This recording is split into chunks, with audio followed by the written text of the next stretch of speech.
Good morning, good afternoon, good evening, everybody, and thank you for joining me on this edition of the Light the W podcast. It is your favorite Seattle Mariners podcast where we cover all things Mariners baseball. If this is your first time joining us on the show or you're a returner, make sure you leave a like and subscribe if you haven't already on YouTube, or you can find us at Light the W, a Seattle Mariners podcast. Or if you want to listen to the audio version, go to Spotify or your preferred podcast platform, where I would love it if you could leave a 5-star review and follow on those platforms. It supports the show and the channel greatly, and it's greatly appreciated. Make sure you follow us on Twitter, TikTok, and Instagram at LightTheWPod. And finally, without further ado, let's get into today's episode. The pitch from Acevedo. Swung on the line, down the left field line for a base hit. Fly ball, gap, right center field. Double him up at second. Luke is going back to the 1-8 track. Get out the ride, Brennan Buster, grandma. It is grand salami time.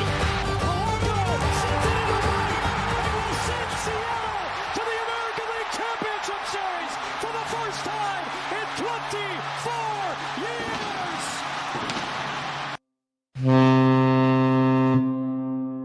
What is up, everybody, and welcome to episode 109 of the Light the W podcast. Happy Thursday, and welcome, Jeff, once again. This is, I think, your third episode on. So welcome back. We got a few things to talk about as we have entered 2026. It's Jeff's first episode of 2026. How we feeling? Feeling great. For those of you not listening to every episode, what fools you are. You're missing stuff like Mahal shouting, "This is where middle infield careers go to die" on the last episode. Listen to the show, people. Let's go. Let's go.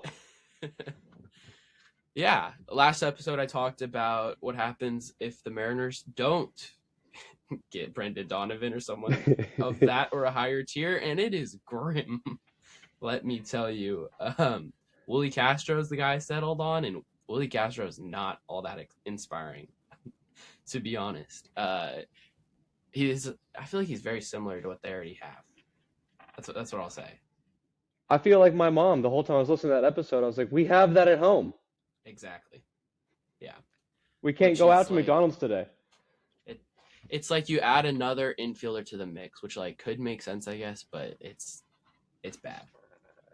They need to go get another big bat, and it's going to be difficult, I think. How many podcast titles of your 100 and whatever have been named after Brendan Donovan, do you think? Because I looked it up. 4 or 5? It was only 3. I was shocked. Did you include the last one? Yeah, I did. It was the tier below Donovan. I've talked about him in so many more than that, though.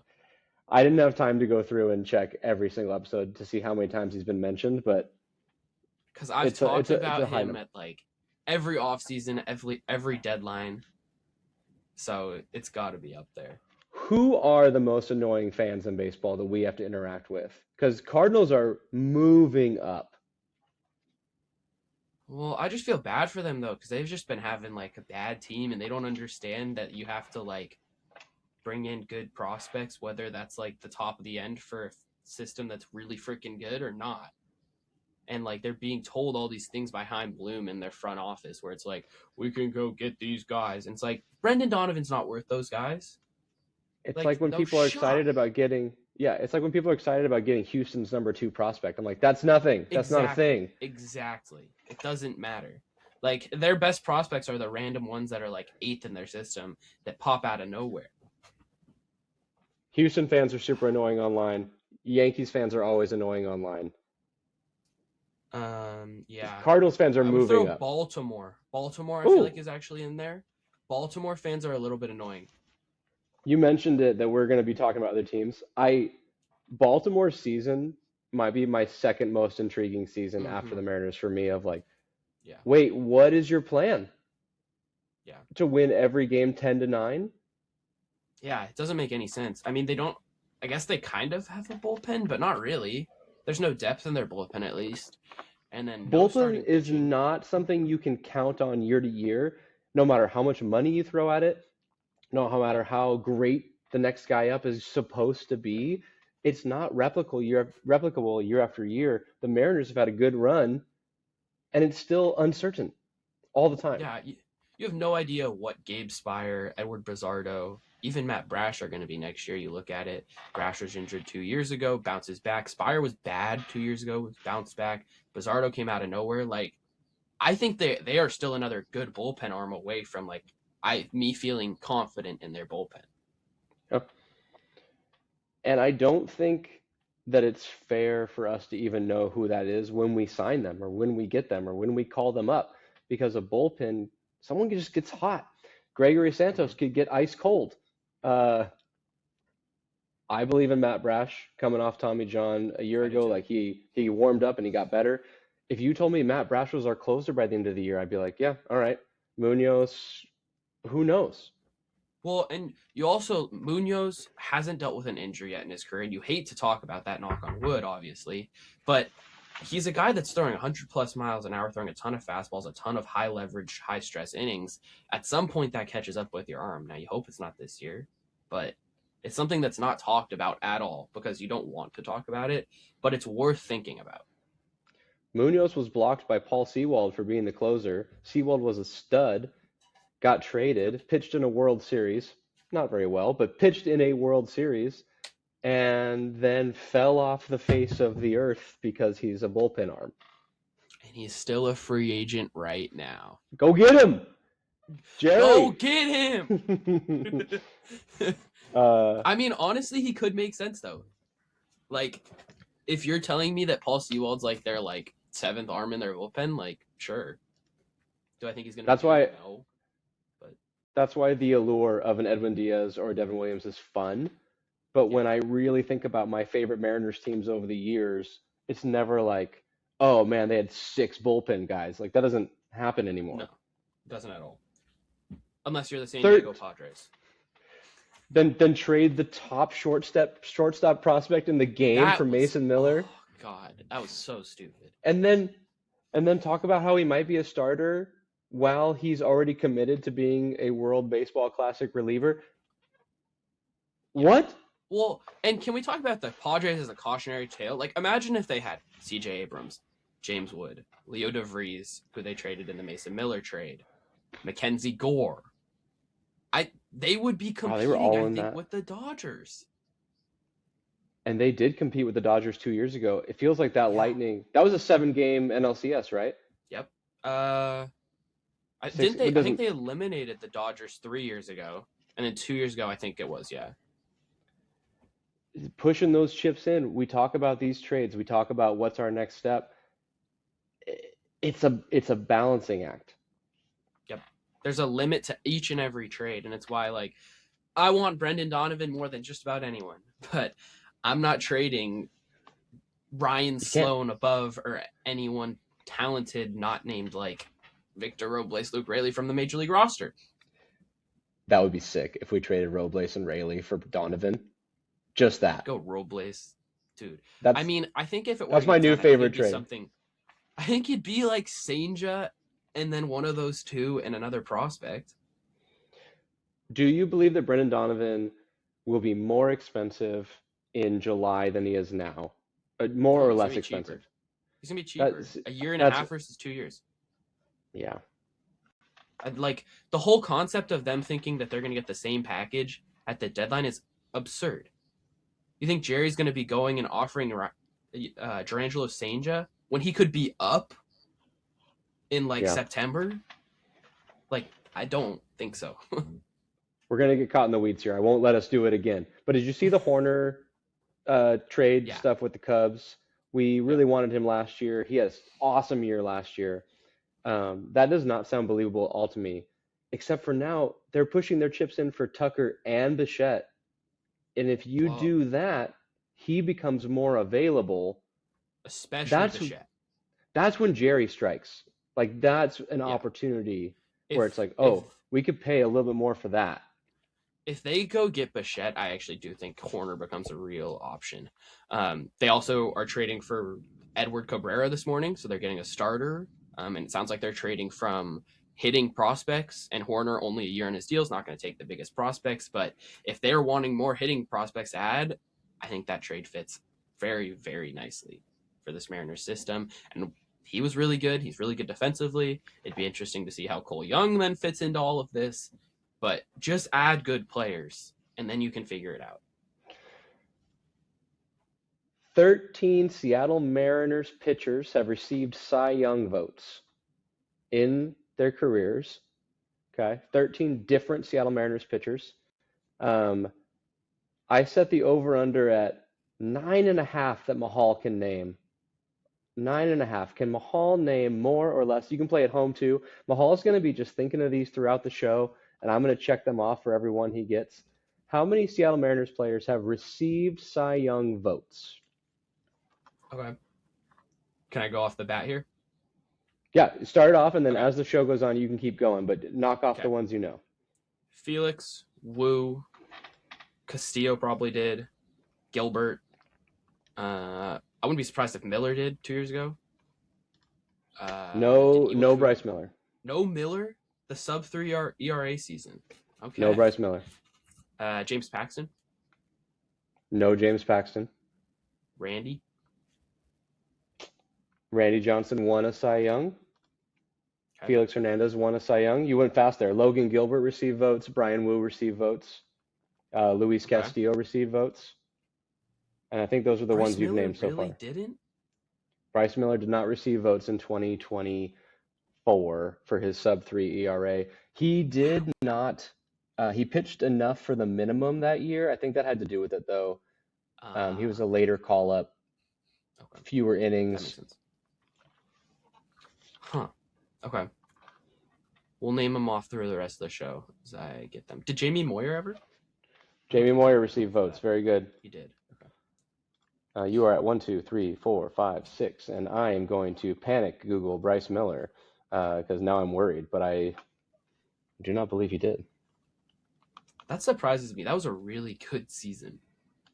It was a really good. Really good It was really good. All right. Yeah, so I'm going to try and shoot these trivia questions at you and let you think of them as the show goes along, you know? Sweet.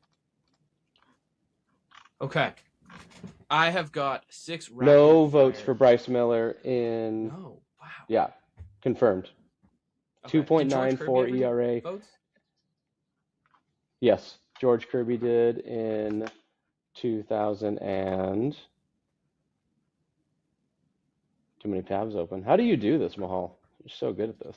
I got an iPad. It's making life so much easier. Oh, you got rid of the clicking noise on your Yeah. Kirby in 2023. Him and Luis Castillo both got votes that year.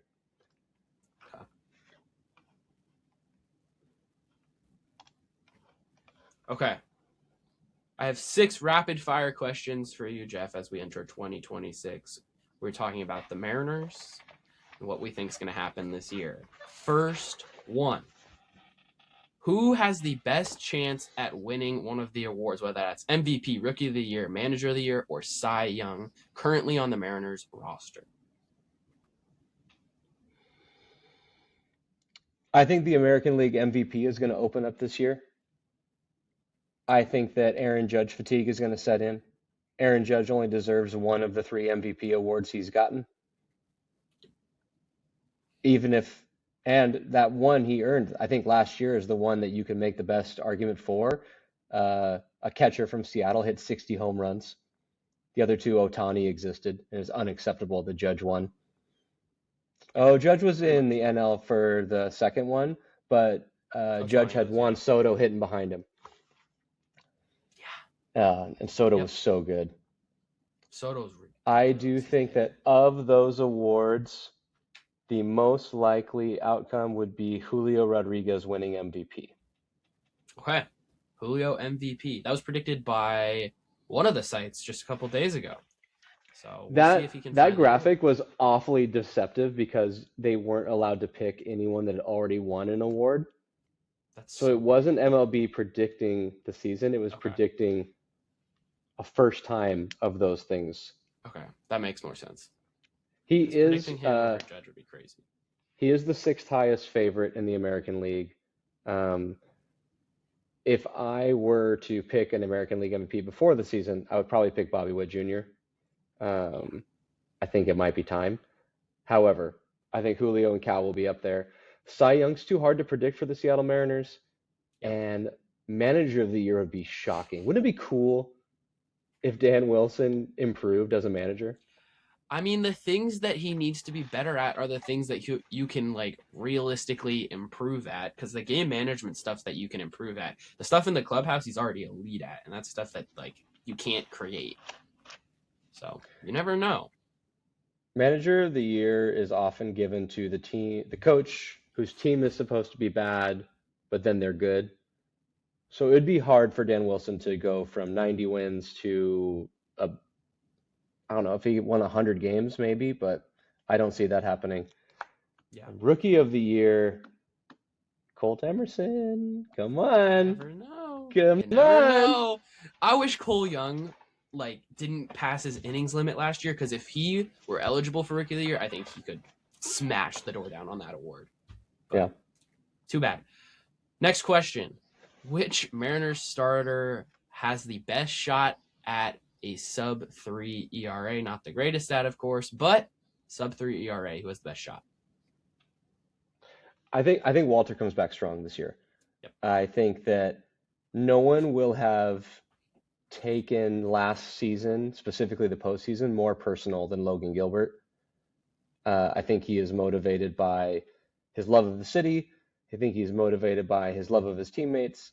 And I think that Cal extension, he might be thinking he wants something like that. Of our 5 starting pitchers, I believe he will be our ace next year and a stud. Yeah, I would give the same answer to both those first 2 questions. I think Gilbert bounces back, assuming he stays healthy. Dude's so good. So freaking good. And him being able to throw that splitter more without the arm stuff he dealt with last year, I think will help him alongside that fastball. George Kirby is my favorite pitcher of this iteration of the team. I do not miss his starts. I do everything I can to watch it. He's one of my favorite pitchers I've ever seen, and he's not my answer for this. I'm a little bit nervous about his season and how it progresses, and how he handles trade rumors and how he handles his contract situation. I hope I'm wrong, but I might be most of the top 4. He's 4th for me as far as my confidence. Yeah. Do you think that there's any shot they extend Kirby? Because I don't think that there's really any. Not I right think now. he's going to be a free agent and leave. I think if anyone... We have a few more years. Yeah. But I think if they're going to extend one, I feel like it's Gilbert right now, because he's the closest. But I do feel like Wu, for me, feels like the guy that I'm like, I feel like that's their guy. You know what I mean? The Mariners are in a very peculiar situation where if you were to lock up one guy, does that affect the clubhouse negatively?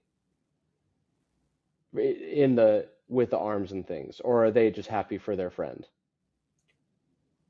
I think it's a mix of both, because I think the thing is, like, they've talked to all these different guys.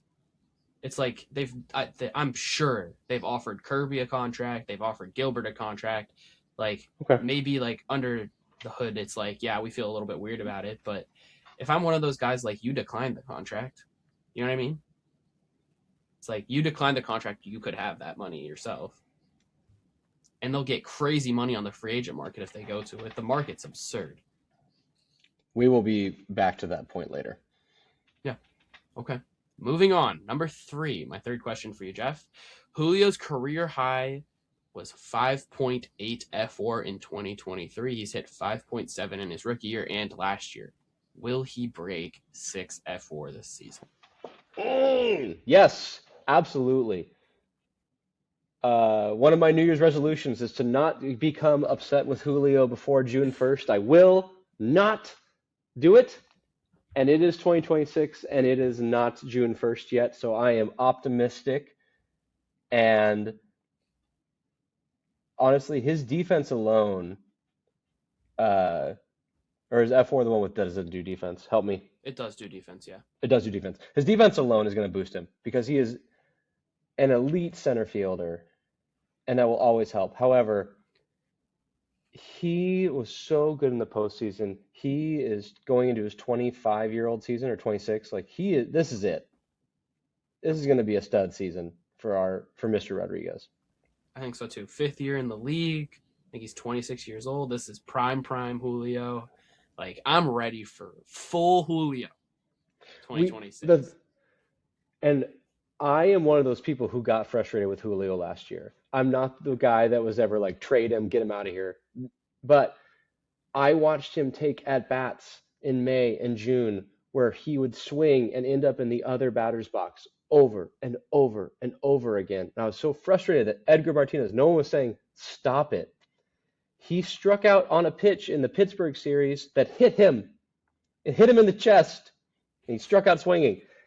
And I was so frustrated because when we watch him in July and August and September and October be a stud, I think that we're going to get a whole year of that pretty soon. And I can't wait to see it. It just feels like one of these years he's going to put together that full season and the full breakout's going to happen and people are going to be like, oh, but Julio's overrated. And then they're going to be like, oh, shit. Yeah. We all want him to be a 300, 400, 500 guy, like that slash line that is an MVP. It's not the way he's going to do it. And we have to get over that. I think, like, could this dude have a 40-40 in his career? Yes. Is he going to hit 300 in his career in a season? No, I don't think so. Probably not. Unless he cuts down the strikeouts a crazy, crazy amount. Wouldn't that be cool? That'd be so... I mean, players have done it. I don't know. The stuff he's doing right now in his hometown in Dominican is really, really cool, by the way. Like, really cool. You're a little bit younger than me, just a touch. He might be figuring out some life things too, which, as an elderly person, it comes with time and it comes with maturity. The way he's giving back to his community is going to fill his bucket in a way that he might just be blown away by. Yeah. Well, and he had the house break-in last year that he had to deal with. So there's been stuff going on. Hopefully he can break it out. And if he does break that 6F WAR, my next question, this will be the first time the Mariners have ever done this. Will the Mariners win the AL West again? They have never gone back-to-back years in franchise history winning the division. The answer is yes. The answer is yes because of the Mariners and the rest of the division. The second scariest team to me in that division plays their games in a minor league stadium. Yep. In Sacramento. And then I believe Houston signing that Japanese pitcher was pretty frustrating. Yeah. Because he's going to bolster they're not going to get Valdez back, and I thought that was going to be just a hole. Now it is a replaced part. Probably not as good as Framber Valdez, but maybe better for the clubhouse.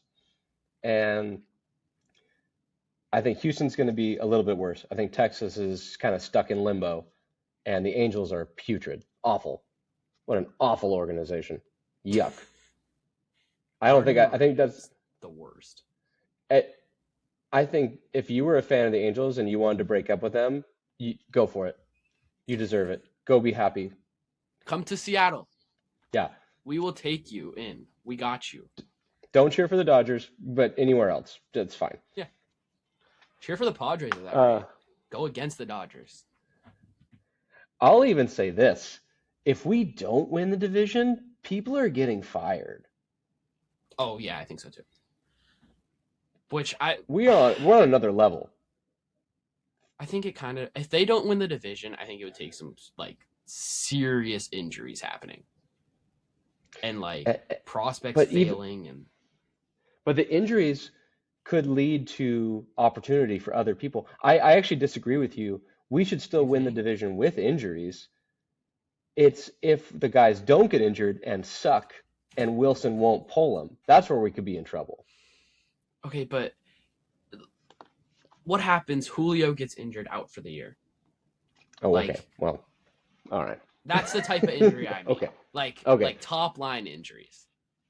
And then also it's like, it's difficult for me to like say like they get fired because like yeah, they probably would. Would it be malpractice? I don't know, because this offseason's been a little bit frustrating since Christmas at least, and we don't know what they're gonna do. They need more, but I don't think it's really their fault. So who knows? Moving on. Cal Raleigh, 60 home runs last year. No, under. Over under 44 and a half home runs.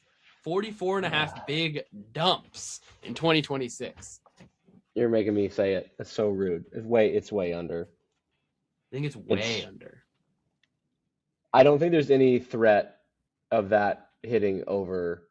Like if we were to make a bet on that, I don't think I'd be sweating it. Like I'd be like, oh, if he has a big last week, I think he'll hit like 37 to 40 home runs, and that's awesome. Okay.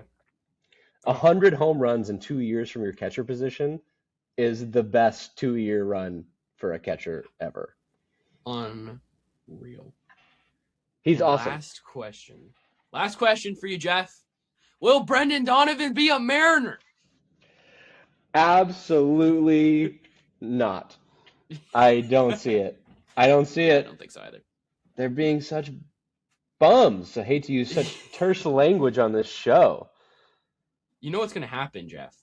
Chaim Bloom, former Red Sox employee, going to make his third big trade with the Red Sox of the offseason. Brendan Donovan's going to be a Red Sox. For like Casas and a player we've never heard of? Just Casas. Sure. Casas and Yoshida. The Castillo trade? Yep. I'm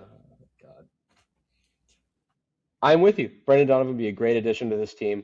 I don't think he's going to go anywhere. I think they're gonna hold on and see if they can have like a hot April. And it's not the way I would want my organization to run, but I think that's what they're going to do. Is going to try and win with a bad team. Yeah, I spoke about malpractice a few minutes ago. I think that would be malpractice. Yeah, I like. And then what happens at the deadline when they don't get the offers they want? Like, the whole thing is wild to me. Like the fact that they might not trade him, I don't believe it. But knowing Chaim Bloom, maybe they will not trade him. It's ridiculous. Baseball is unlike any other sport. In the NBA, you need a stud to win. In football, you need a lot of guys. You need your floor high. Baseball,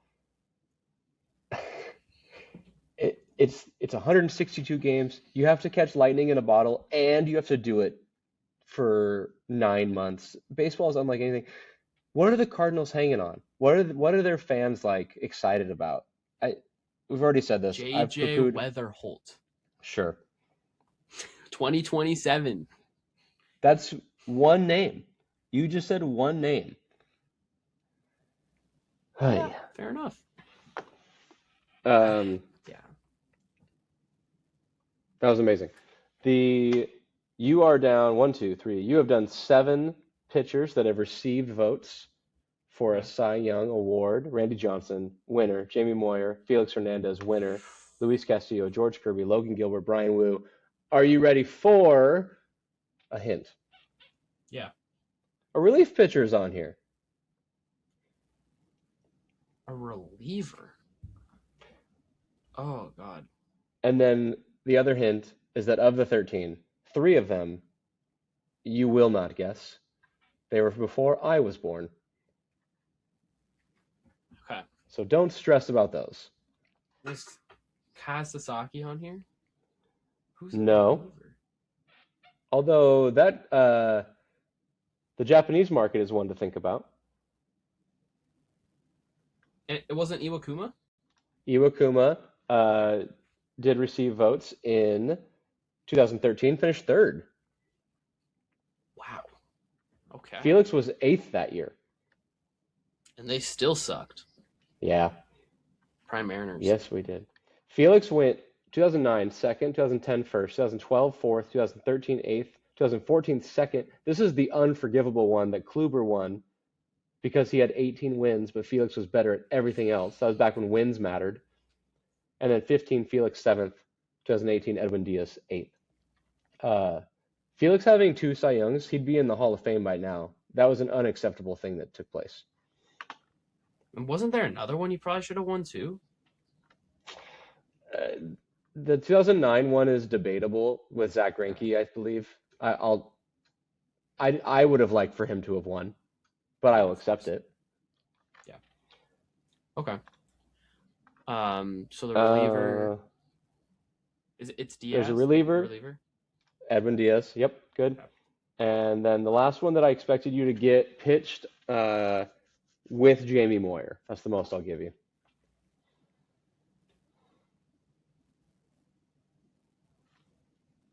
Not Freddie Garcia? Freddie Garcia. Okay. He received votes in 1999, came in 9th place, and in 2001 finished 3rd.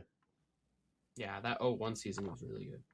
The other 3 players, Bill Cottle in 1982. We remember Bill.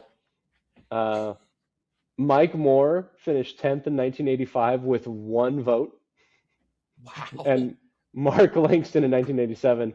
Just 3 guys. Langston. They're always around the ballpark. They're throwing out first pitches. We just love those guys. I definitely had heard of them. Mariners legends.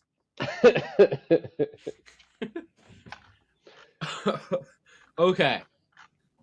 Moving on. Current offseason, Jeff. Mariners have retained Josh Naylor, has brought in Jose Ferrer, Rob Refsnyder, and they have replaced Mitch Garver with Andrew Kisner. What's your grade of the current offseason if opening day was Thursday night? You're not going to like my answer. It's an A. You think it's an A? Okay, tell me why. We have suffered through so many off seasons that you know about, much less the ones that I know about. We kept Josh Naylor. We added Refsnyder. The only reason I thought about an A- is because I am mortified of our backup catcher position. But I'm choosing, in my insanity, to trust that they see something in this kid who gave up like 5 stolen bases to us when we played San Francisco in April. So I don't get it. Something like that. But I'm willing to trust that they wanted to move on from Mitch Garver, who is still unsigned, by the way, I believe. I'm willing to trust that they wanted this person. It makes no sense to me. I don't like it. I also think we're going to add a reliever. You're right. I even without projecting forward, we have done enough to be happy. Do you think 1 bat, 1 reliever, a platoon bat, and a backup catcher is enough for an A? I do. Okay. I think I'd give it a B. What have the Yankees done? Well, the Yankees are a joke. Let's go! The Yankees don't even deserve... Do you see what you get? The Yankees don't even deserve our time. They are trash. Put this on the social. They're a joke. Trent Grisham. Don't disrespect Yankees legend Trent Grisham. I have goosebumps right now. You just pump me up. Okay. Yes, the Yankees have done nothing. The Blue Jays have done a few things. Astros added Imai. I give this offseason a B. Like, I need at least 1 more reliever or bat that I'm like, I like that guy. You want a kill shot. I don't think that's a kill shot. Just getting like. I think if you're telling me you go add, for lack of another name, Brendan Donovan, and like you go add a reliever, I'd be like, the reliever's the kill shot. Adding a reliever is the luxury kill shot. They need another bat right now. Okay. That said, this is probably the best opening day roster they've had under Jerry. I have it in my notes. I was going to read you last year's opening day roster, which was the best one we had. Last year, Robles led off, Julio second, Cal third, Randy, Rayleigh, Polo, Rowdy Tellez, Ryan Bliss, JP Crawford. So JP coming off his worst season as a professional, probably. the year before. Yeah, it's the best opening day roster they've had, partially because of the prospects. I mean, the thing is, like, their entire season right now lies on whether any or multiple of Cole Young, Ben Williamson, Colt Emerson, Victor Robles, Luke Raley, Dom Canzone can have good seasons. They need 2 to 3 of those guys. That's a lot of rolls of the dice. That's what I'm saying. That's why I think they need one more guy where I'm like, pencil him in. This is what he's doing. Okay. I view that as more positive than well, if Colton Wong hits, that could set the table for someone else. Well, Colton Wong had hit everywhere in his career up until that year in Seattle. I talked about it on Tuesday. I know. I laughed last night listening to it. I was like, well. He was good. He was good. He was Brendan Donovan. His bat had been better than Brendan Donovan. Okay. This was the one thing I brought today. I loved answering questions. That was way more fun than preparing for an episode. Thank you. Let's say that you're a general manager for an expansion team. Ooh. Let's say that you get to pick whatever you want with no protections. This is just a fantasy world for a second. What are you prioritizing in your player collection? What am I prioritizing? If I'm building a roster, what are the traits I want? What are so your options are starting pitching, stud hitters, positive WAR players, average WAR players, bullpen, defense, middle relief. What are your priorities? All right, I would go rotation first, no question. And then I think I would go positive WAR in terms of hitters, and then I would go bullpen. Those would be my 3, top 3.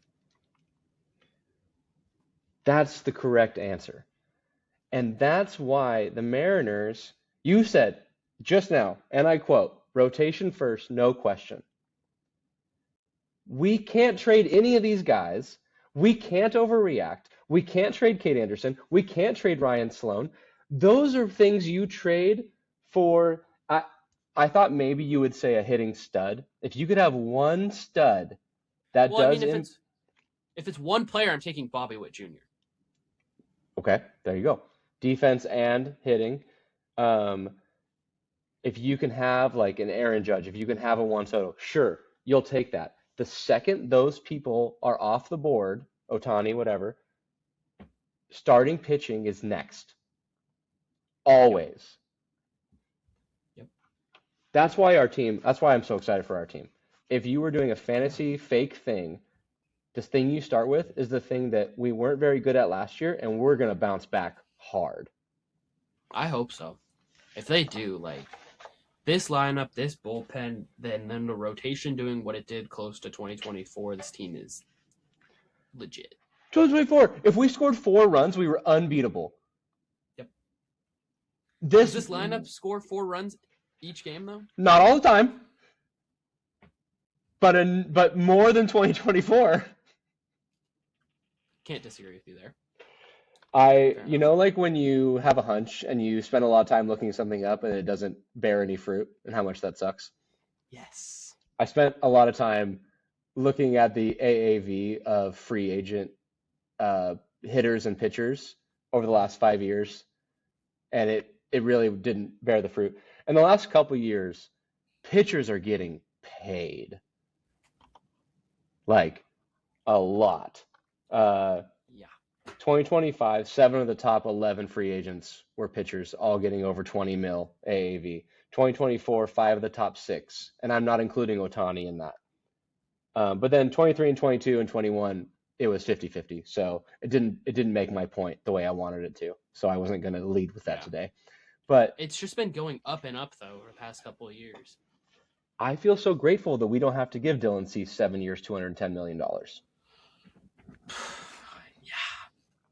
I hate that contract. The only one, yeah. Oh, I see your JSN hoodie. Let's go. Uh, the only one I actually thought about was Blake Snell from Shoreline, Cy Young stud. That one I thought about. I liked him. I did. But only if he gave like a Seattle like discount. Like I wasn't really wanting to pay any starter $30+ million a year. I don't know how much he's on, but I was like, I'll pay him 25. Yeah, like the year he signed that weird 1 year deal in San Francisco. I wish we had had that weird 1 year deal or 5 year deal or whatever. Yep, 100%. But other weird. than that, yeah, I'm glad we are where we are. He's like not a fit though for like their whole philosophy. Their whole philosophy is like we want pitchers that aren't gonna like walk guys, and you know he walks guys. So Okay, those are the main things I brought. So I think we should wrap there. But that was sick. The other thing I was gonna hit you with was